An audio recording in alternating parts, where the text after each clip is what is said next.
Hello and welcome, boys and girls, ladies and gentlemen, welcome to another Broken Arrow. I hope you all had a very Merry Christmas, got all the presents that Santa got you, of course, and, you're very happy with that. I've reached the age where getting pure woolen socks is now actually a really good present, and yeah, I love getting that, so thanks, darling wife. Anyway, enough about that. Broken Arrow time. So here's a gift to you, a deck, right? You know I love talking about decks, and here's going to be a really great, impressive deck for you.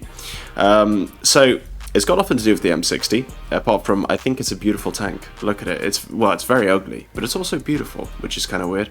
Obviously a weak point right there in the neck, which is classic for American tanks anyway. But hey, the deck I want to talk to you about is this one. It's called QRF. And the reason for that is because originally it was designed just to be used in a QRF only role. However, upon playing said deck, I actually realized that it's got a lot of potential to really do super well against regular America players in general. So what we'll do, as always, is talk about the deck tab by tab, but what I want to start off by saying is the fact that it's got a super weak armor deck. Now, this is an acknowledged problem, so I'm aware of this, and I'm aware of all of its benefits as well, which is why you have to use it, well, the way I'm going to tell you basically. Is it is a very infantry heavy deck, but honestly, it just claps American armor really well these days. So, again, whilst it's super useful for QRF, especially if you want to be, Russia, there you go, 6 clusters, 3 firebombs there, it is actually, a potential contender for being a really good all-round deck, just especially because of the fact that American armor, especially the beefy ones, is very hard to beat with Russian armor these days, and Russian tanks are just generally inferior, so why use them? That is the sort of argument that I'm basing. It's, it is a weird argument, I acknowledge that, but bear with me and let's dive into it. So, starting off in the Recon tab, we have the mighty VDV Spetsnaz, a fantastic CQB unit with a machine gun that you can fire a 7.62. Oh no, 5.45. The rifle, the cord here is the 7.62. So it looks like an SMG, it looks like an MP5, but it's not. It's a 7.62 rifle. But it's an assault rifle, basically does act a bit like an SMG, and you can fire these on the move, which is why this is a phenomenal CQB anti-infantry squad. The double burr launcher, if you don't know already, is a foam barrack shell, so basically high explosive, but on steroids, and it just absolutely devastates infantry, obviously at very close range only. However, this squad alone, 5-man squad by the way, for 60 points, can easily take out an airborne squad, for example. Okay, not easily. You will you'll lose half the squad, but it will beat the weapon squad. The airborne squad, whether it's in the close range or next generation weapons. Obviously, if you get within range, without breaking a sweat, there is no doubt in my mind. It is a very good team. 10 armor, 2.5 stealth. It's got the smoke. It's got the good range. It is a phenomenally good squad.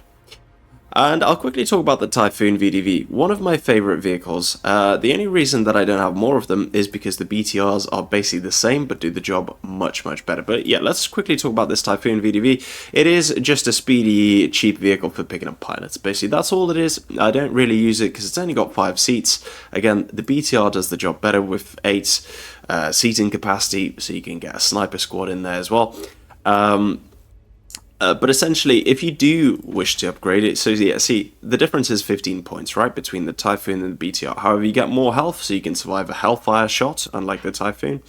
The cannon itself is, it is slightly better on this Typhoon here.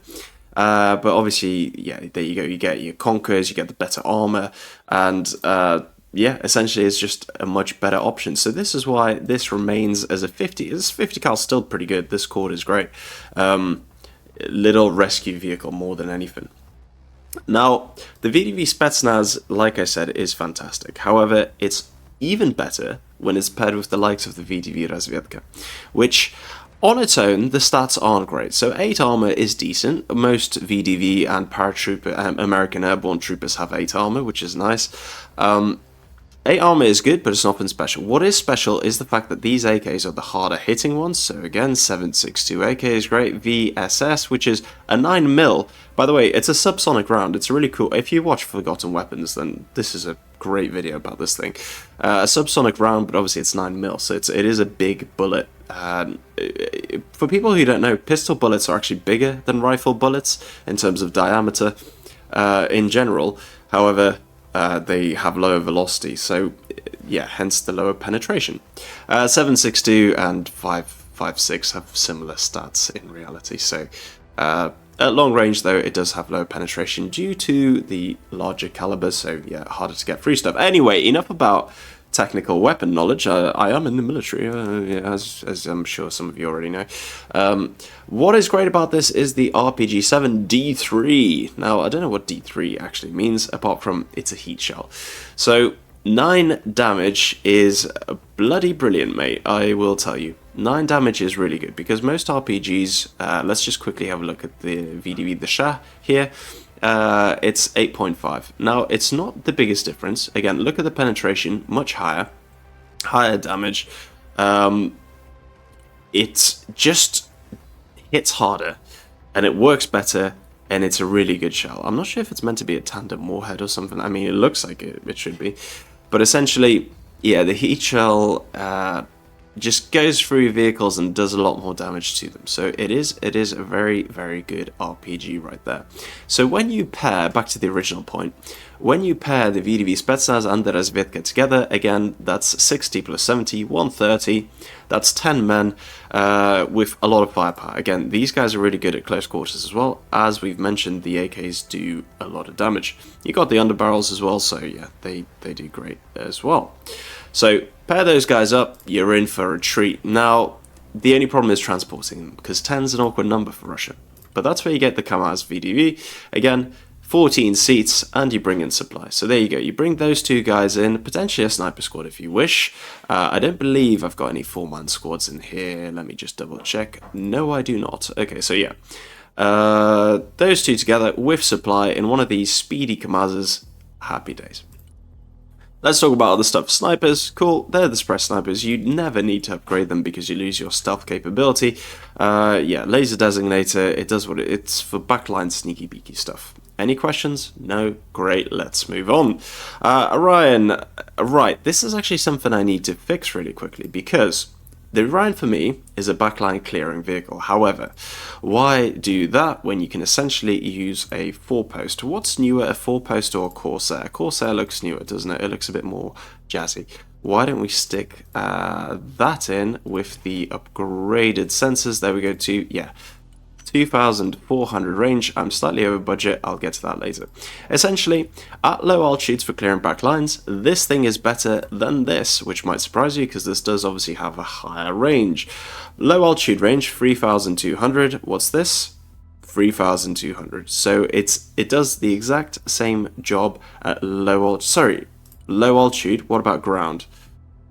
Okay, the ground range 4,500 is slightly incorrect. I think essentially with this guy, he's got a better chance of spotting snipers because it flies at low altitude. So in reality, this is the range is the range, but the spotting ability, as it were, which obviously doesn't show up in the stats, is better for the Corsair. Bear that in mind. Yeah, good vehicle. So yeah, this is for clearing out my backline of those sneaky, pesky snipers. Also, at low altitude, you're less likely to get shot down by enemy aid. So yeah, that's why we use that instead of that. I used to always use the Rhine. Also cheaper. So there we go. And the speed is identical, annoyingly.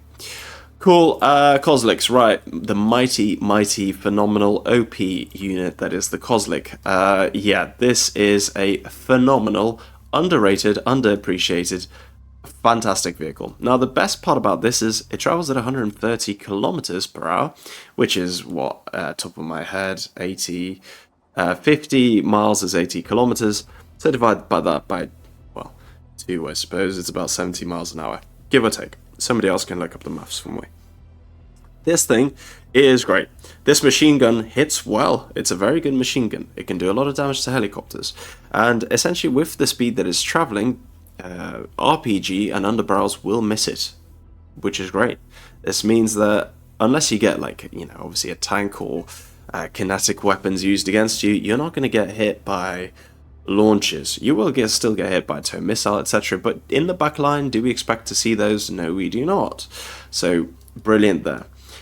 I have killed some Iron Thunders with these guys. The 30 penetration is actually quite good. You do have really good options to upgrade it to the SPG-9, the Faggot, don't demonetize me, ATGM, but you have to stop to shoot those, which is a shame. This can fire on the move, and again, your survivability is much higher if you do keep moving. They are speedy, they are great. Off-road speed is 65, which is pretty damn good too. I forgot to mention the upgrades for these guys. RPG 16. A great bit of kit. I do actually really like it. The problem, and these marksman rifles are actually really good too. And you do get a laser, so it is honestly a really solid option. But if I do that, I'll lose my CQB ability. So this is a fantastic option, but I'm going to stick with this one. I've actually got an in-depth video about the VDV Spetsnaz, how to use them, and you know the different configurations. Feel free to check that out. Let's move on. The PRP5K, basically scouty BTR. This is a really cool BTR. I do love having the 30mm cannon on it. However, the 2400 optics is too good to pass up. It has also got a laser at 3 kilometers, by the way, which is higher than snipers. It's actually really frustrating when a sniper just can't get the laser, is just out of range of the vehicle it's trying to laser. I think snipers are 2.5 kilometers, vehicles are 3.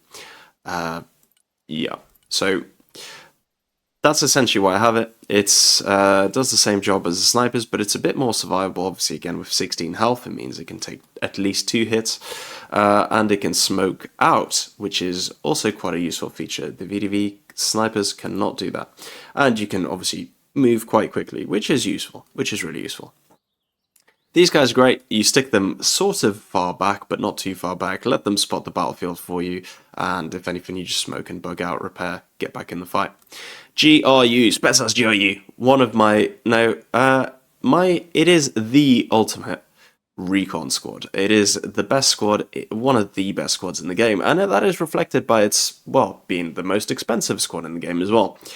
I use it as double verbers, and I'll explain why. I know a lot of people are fanboy about the RPG-28, and you know what? I love it too, but I can't justify the price, and I also do need the double Verber configuration, because as you can see, I don't have the double Iglas. Now, Verbers are the best manpad in the game. They're much better than Iglas, so where are the Iglas? Let's have a look. You don't want the VDV one, trust me on that. You do not want the VDV, you want these guys. You want them upgraded as well, that's very important. So, 4-man squad with 6 armor, 20 HP. Feeble squad. It will get ripped apart by literally anything. These Iglas, 2000 range, 7 damage. Not bad in on itself. However, they're 90 points, right, for a paper-thin, fragile squad. These guys, let's pin them up, are 130 points for a very tough 10 armor, 8-man, 40 HP squad. That is very tough. With 2 Verbers, which by the way are an extra 100 meters range and an extra point of damage, which is a lot when it comes to shooting down helicopters.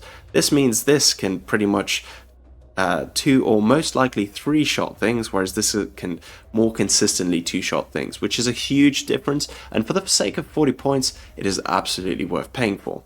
Also, don't forget that these guys have got Recon range. They've got 2.5 stealth, which is insane for the amount of firepower that you've got. It's huge, and you've got a smoke.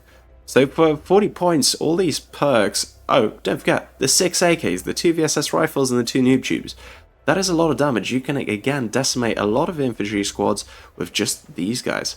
So not only are they able to take down basically all American helicopters, they're also able to hold their ground in a fight and do quite a lot of damage to the enemy. Yeah, which makes the PZRK Igla S squad obsolete, as Darth Sidious once said. Right, let's unpin that. That's the reason for it, and I think a lot of you probably don't use these in the double Verber config, but there you go. It's an absolute Christmas miracle. You're welcome, enjoy it. Now, do not, whatever you do, I highly recommend not using it in this configuration. Now, the reason for that is because, again, 130 points, you're sort of frontline, but you're sort of not. The double ability is fantastic, don't get me wrong. The RPG-28 is unreal, don't get me wrong. But is 3 RPGs enough to kill a vehicle? No, absolutely not. Unfortunately, with America, you're going to get the APS. They fire slower when there's 3 of them. When there's 6 of them, they fire pretty quickly, which is good. When there's 3 of them, the vehicle is going to APS your first one, smoke out for the third one. So you're only going to get 1 hit on the vehicle, which, again, is a lot of damage in all fairness, but it's not enough to kill it. So then you're left with no RPGs and 1 single Verba. The helicopter is going to survive. Basically, this is a half measure, right? You're not going to achieve much with the half measure. Either use this or use this, apart from it does get just a bit too expensive for a frontline unit that you will lose, whereas a backline unit that you probably won't lose, with great AA capability, with great fighting power, should it need to use it, is really good. Enough said. BTR-82. As we've established, it's a really cool vehicle, one of the best vehicles in the game. One of the best infantry fighting vehicles in the game. Great speed, conkers, yeah, they're not the best, but they do the job. If you want to do a little flanky, stick some GRU in the back of the BTR and go for it. Just, it is expensive, you're talking about 205 points here, but if you can wipe out just 1 enemy arty or enemy pack, you've broken even. So it's really good. But again, the GRU will kill a helicopter, so there you go, there's a bonus for you. This will take out some other stuff, so it will not only take out your an Iron Thunder or pack, it will also do damage to another vehicle. It's actually pretty good at taking out helicopters too. Helos do suffer to this 30 mil, so yeah, it's a very, very capable unit in that aspect as well. Do bear that in mind. Super good vehicle. Can't praise it enough. Now, the reason they're in this tab and not in the infantry is because I'm kind of running out of space in the infantry. I'm running out of points as well, because I've had to use a lot of air and stuff to compensate, and helicopters to compensate for the lack of armor. We can move on to the infantry tab now. So again, one of the best recon tabs in the game is this combination of VDV and Motostrelki. The VDV Cornet. No surprises to you that I absolutely love this cornet. It's obviously terrible that 1 smoke and these miss. It's also terrible that 2 is not enough to kill a an ACV, for example, because they obviously smoke out for the second one automatically, which means you can still get ooga booged. But with a 1600 range, 2 of them, 8 HP, 8 hit points, 8 armor,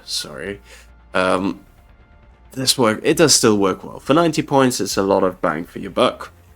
What makes it better, however, is the SSO. Couple these together and you've got an insane amount of firepower. Again, 8 plus 5 is 13. That can fit in the back of a Kamaz VDV with supply. And you know what I accidentally discovered? Literally putting both of these squads in the back of a Kamaz with supply and dropping them off is insane. It's insanely good. I can't overstate how good this is.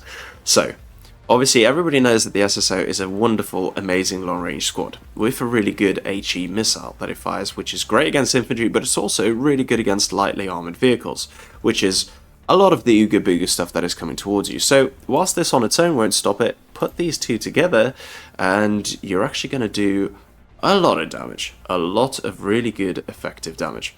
So, the cornet is going to help you deal with armor, like Abrams and stuff, which it's still very, very effective against. And the SSO is going to keep infantry at bay and help you with light vehicles. So these two together, yeah, it's 180 points for 2 squads, but that's a lot of firepower. That is a lot of firepower. Infantry will be kept at bay by these guys. They're sensational, and these will keep providing fire support. So really trust me on this one. It works great. It just works great. Again, you couple this up with a bit of AGSs for 60 points, why not? Throw them in. And you're going to be laughing. You're going to be having a really good time with dealing with basically most American Ooga Booga strategies. Now, the only problem you might suffer is with the Abrams closing in. So once the Abrams closes in, these two become dead, essentially. They're not going to survive. The only thing that can save you in that situation is either some of the vehicles, which again they're not great, but we'll talk about them later. But the only thing that can survive or help you survive at close range is the VDV, the Shah. The Shah is descent. So the D is desantniki, which means paratroopers in Russian, and Sh stands for shturmoviki. So they're stormtrooper paratroopers.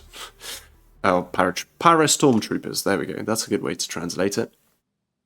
And they are great. They are really great. Again, you can get 3 of these into one of these bad boys, or 2 with supply into the back of a Kamaz, and at close range, they will absolutely annihilate an Abrams in the sides. I've done a test with these guys shooting into the sides of Abrams. Literally 2 squads for 100 points. You are laughing. You are going to absolutely annihilate anything that comes close range because you can hit it in the sides. Again, 2 launchers, very, very capable, very sensational. They will do a lot of damage. Trust me on this one. Fantastic unit. One of the most underused, underrated units in the game. They do have decent anti-infantry firepower, but I wouldn't count on it. I wouldn't rely on it. It's good. It provides a bit of extra help, but ultimately you want to hide these guys and save them to deal with the tank, I think.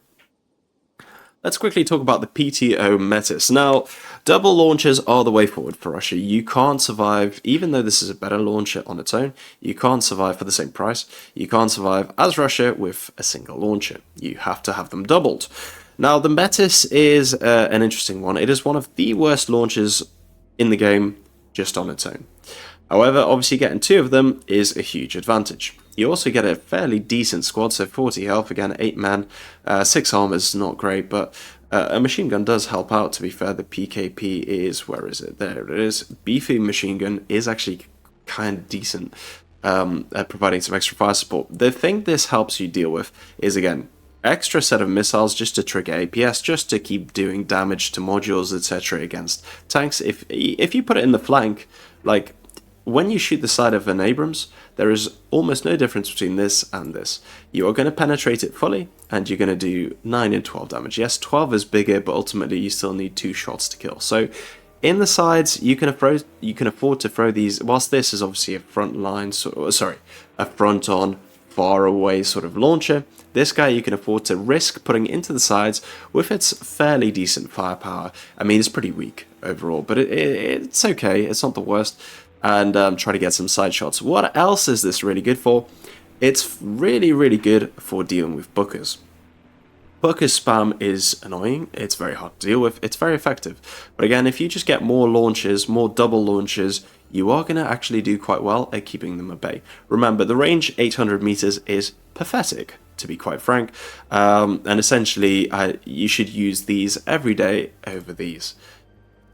But there we go. They're a good extra set of hands to help you deal with all the American tough units. Now, vehicles-wise, we've got the K17 with 130 points and the Cornet M, so the much improved Cornet with an extra 200 meter range. Again, this is more of a backline flanky unit. Obviously, the APS is really good for dealing with helicopters, in all fairness. Being able to deny a hellfire is really satisfying.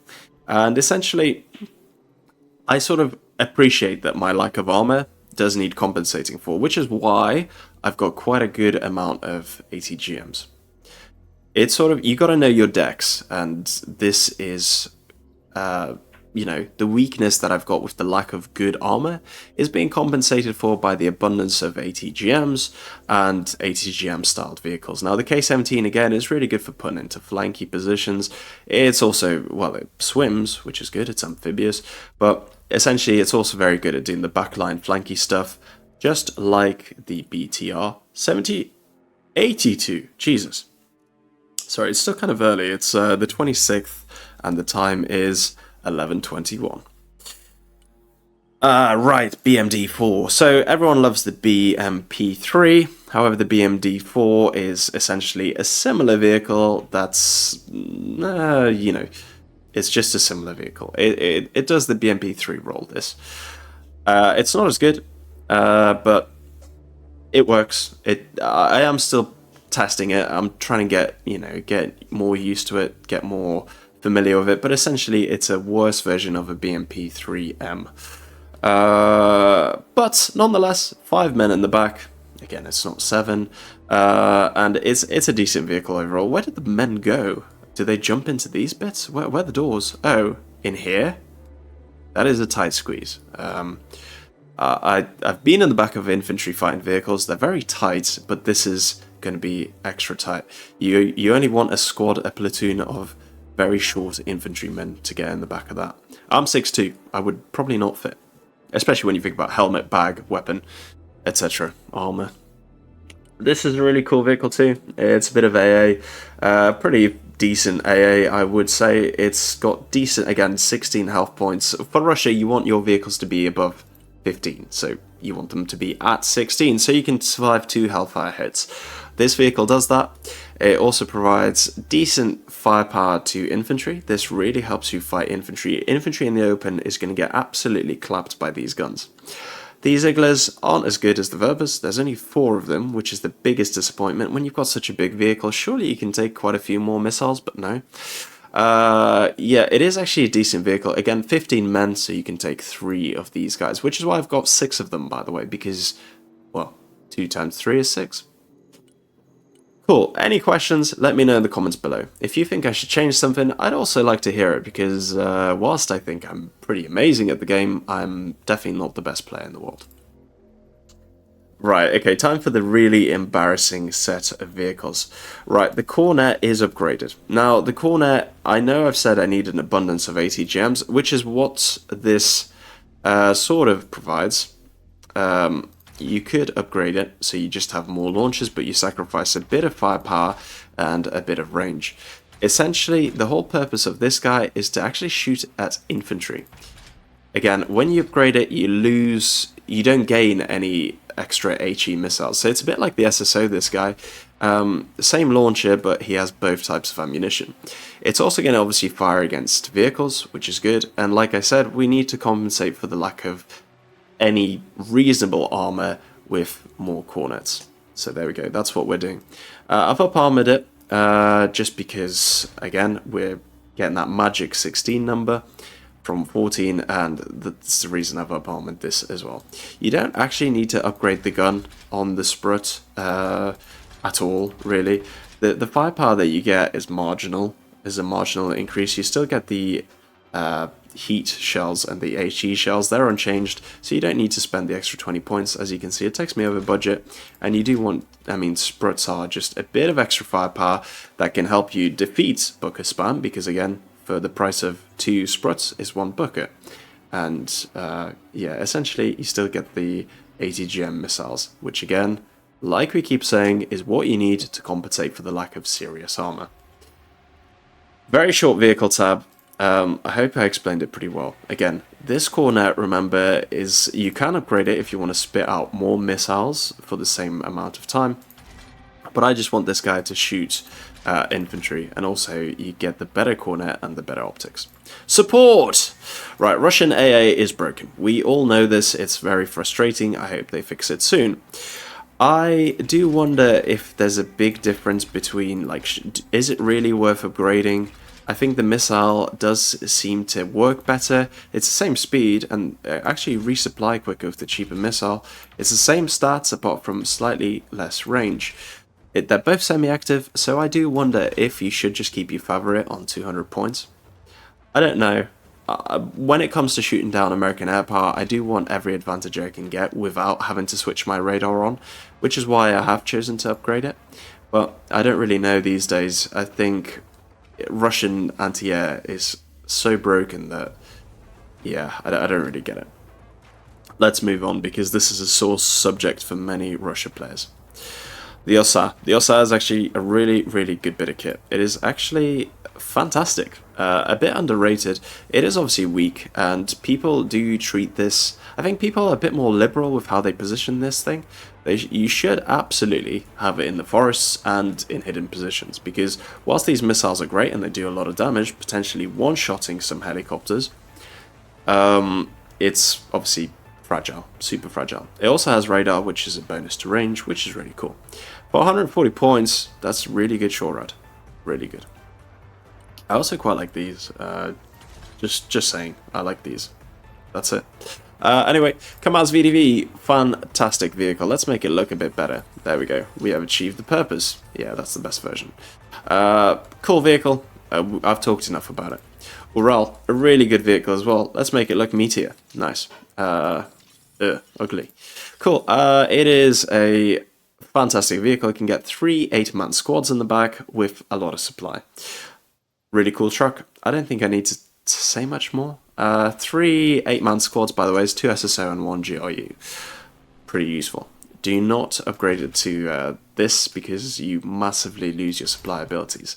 And when this has only got 2,000 supply, you really do want to cram this full of infantry. By the way, I obviously said 3 8-man squads, but when you talk about 5-man squads, then it becomes 4 with a sniper team. So there we go.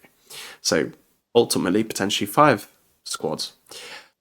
The Grad is used for smoke walls. It's the reason I've only got one of them. I think the Grad on its own does a good job. It used to be my favorite to use it with fire, with incendiary.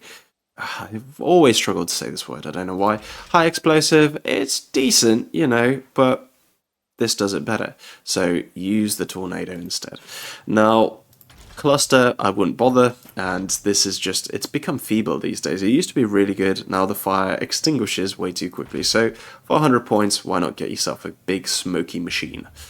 Tornado, right. Tornadoes are really cool. They're also very annoying to play against. I know because I play America, and if especially in an opener, if players get this out on an opener with really good lasers and recon, you're going to be in on the paint train. Obviously, same body as the S300, which is really cool. Anyway, stay on target. These missiles are big, they hit hard, and essentially you always want 2 of these units out because to effectively destroy units, I feel like you need 2 tornadoes firing at the same target. If you want to destroy a grid square, so you know that there's lots of units in a particular place, like a grid, you want to actually fire these guys by, you know, sort of doing a cross. So when you do creeping barrage in a cross style, and it'll cover that grid square really well, because the dispersion on these things is pretty bad. You can actually get away with using them like this for the grid sort of tactic that you want to use, but it's much better to use it as guided shells. If you're going to use cluster, you can absolutely pre-aim these onto a target, like a likely avenue of enemy attack, say for example a crossroads or whatever, and launch them. Again, you do need both of them because they're so inaccurate. Launch them at the target. Right, you do want to use a lot of laser guided stuff. Now, unfortunately, in this deck I've basically only got these snipers, which is a shame, and this guy too. I don't have much laser designating ability, so that is a shame. That is a downside. I do wonder if I potentially need another sniper in there, but again, snipers on their own are just eyes, maybe another one of these, I'm not too sure. I am going to be a bit dependent on teammates here. So Spetsnaz VMF is the ultimate laser designator because not only is it an amazing frontline infantry squad, it also, yeah, this is the problem. Spetsnaz, I need these in the CQB configuration. I don't have a designated or like a better CQB squad. Also, the Burr launcher is actually decent against vehicles. It does good damage. It is really tempting to upgrade these to this capacity. Really, really tempting. But you lose the good firepower, and again, you really suffer in the close range with this deck. So, it's a tough one. It's something I'll think about. I suppose, for the sake of lasers, like, when I've only got a tornado to worry about, do I really desperately need the tornadoes? I'm not too sure. Let's move on. We've got the helicopters. Now, these helicopters are brilliant. I'm very proud of them. I very much enjoy them. There are some issues with them, and I will talk about these issues. In all honesty, I think I really need... Yeah, you know what? I really need to rejig this deck. Essentially, Russian helicopters used to be amazing, right? Before America got some good shorad, like the Slam Ram and the Sea Ram. The sea, like the thing that the Navy sails on. Sorry, I'm burping so much. It's rather disgusting. I do apologize. Right. Christmas dinner, eh? Am I right? Essentially, with these helos, They are a really good sort of backline clearing setup. The MI-35s are especially good for this. I think if I'm going to do a backline shenanigans stuff, like you guys know that I love to do them, this is the task force for MI-35s. Obviously, they might drop off some infantry on the way. Essentially, what we've got here is attackers are really tempting as well, because they would work really, really well.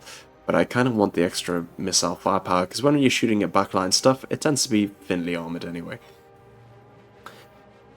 The MI-35s are very decent with their 10 ECM. Most of the Hinds are 5.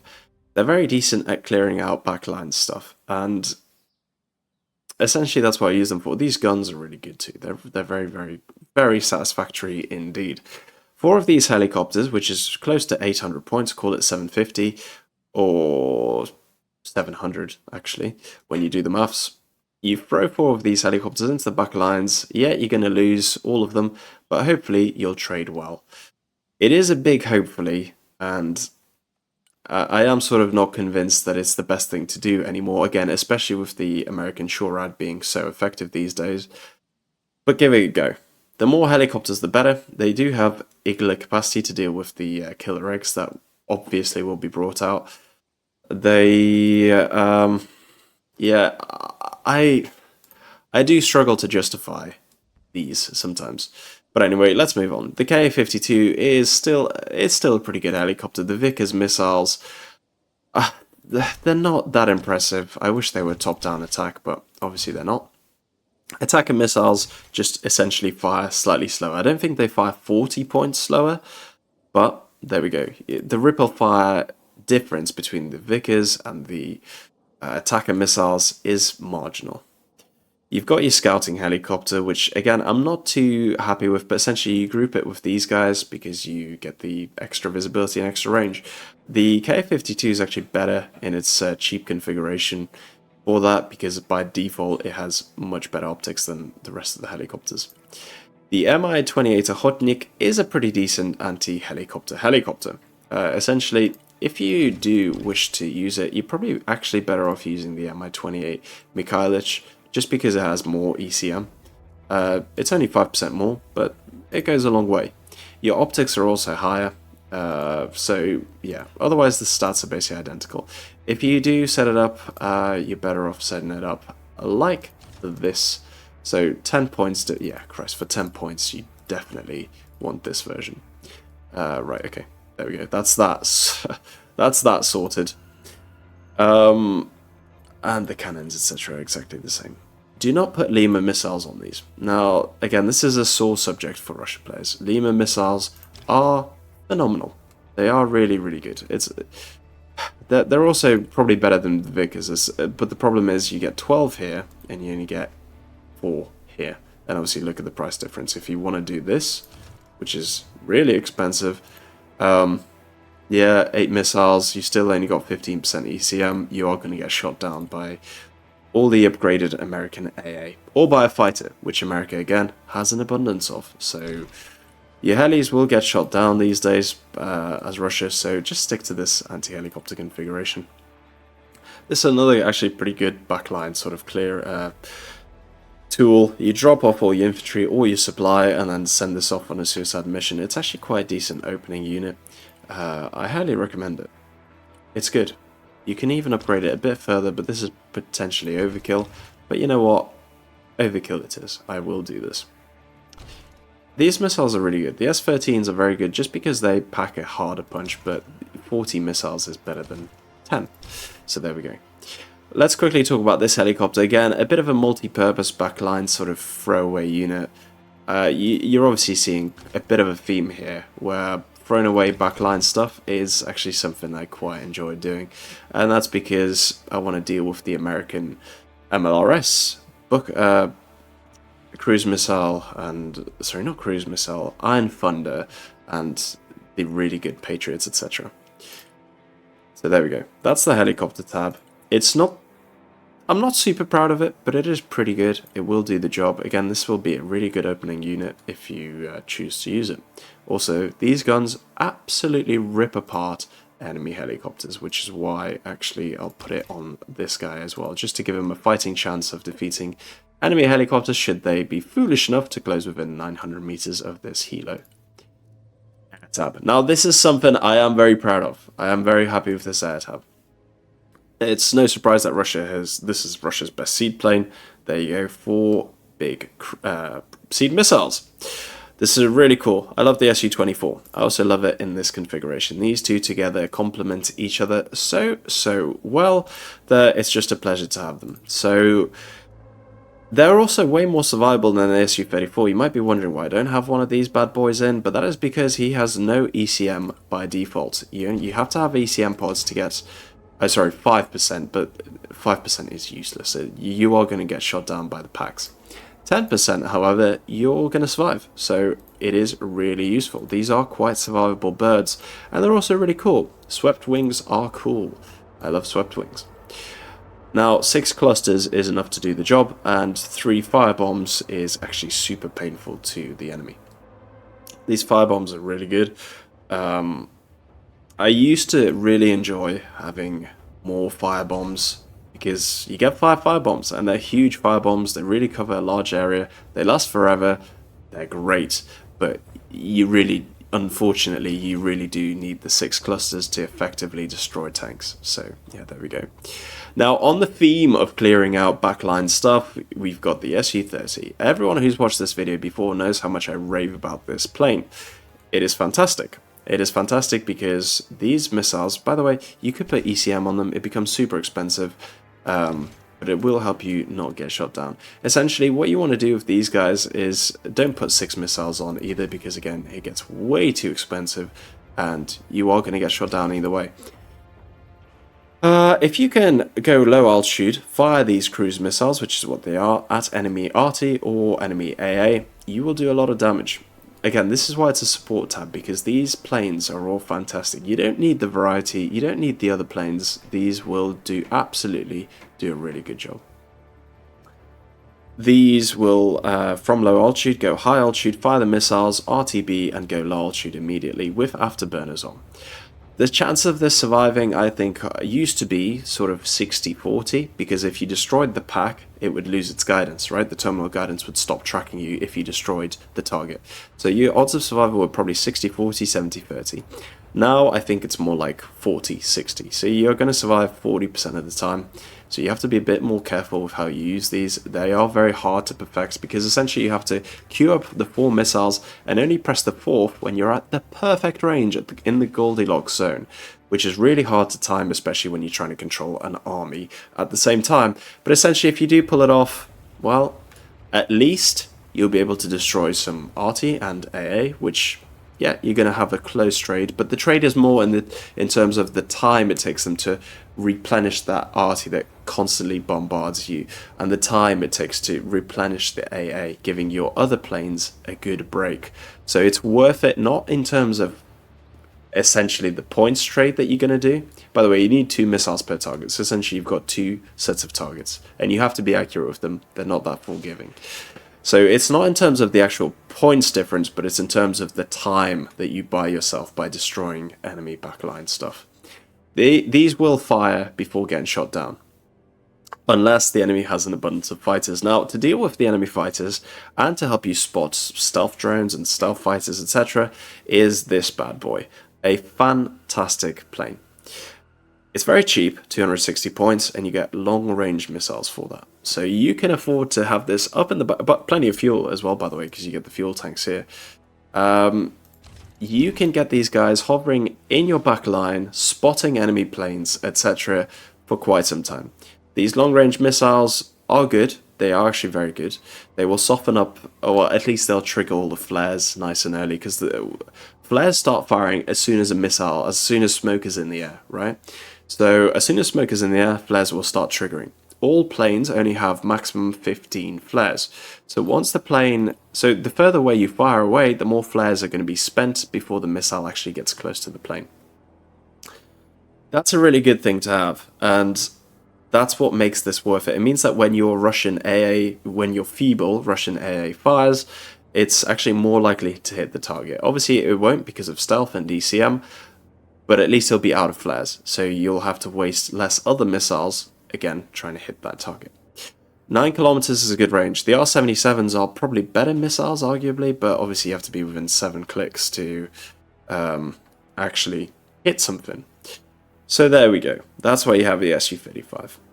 Very, very good plane. The 5% ECM is useless against like a pack, but it's very useful against enemy missiles, so like the AMRAAMs. So there we go, there's the air tab. I do think that you might have a lot of questions. So this deck works super well, like we said, in the QRF configuration. However, you know what, I'm actually starting to think that this might be a very good option for Russia in general. Now, I think the heavy deck that I've showcased before, again, feel free to check out the videos, is quite essential. But with the way the meta is forming and with time going on since the last update, I am shifting more towards that other deck. I still love my Spetsnaz, I still love my abundance of BTRs, and there we go, the BMP3 is still really good. As is the Pantsir, as is the S350. So the S350 is the best AA in the game for Russia, I think. Essentially, though, it's a tough decision because cheap trading infantry and lots of sort of spammy units like this guy, this guy is a very strong strategy. The S300, by the way, is still very effective at doing a lot of damage to aircraft. So if it does hit, when it does hit, it will hit hard. It will one-shot most planes. Obviously, it's a big sort of if, isn't it? So getting these things to actually hit is the hardest part, and they suicide themselves quite a lot. I don't know if you saw that short that I posted. But there's not much choice. This is why you have the Su-35s. These are essential for Russia, or a cheap fighter that's always up in the air to get recon is essential for Russia these days. So lots of food for thought. I really invite you all to try the deck. Experiment with the Spetsnaz and their laser configuration if you wish. This is a very competent marksman rifle. It's a very good RPG. Not the best, but very competent.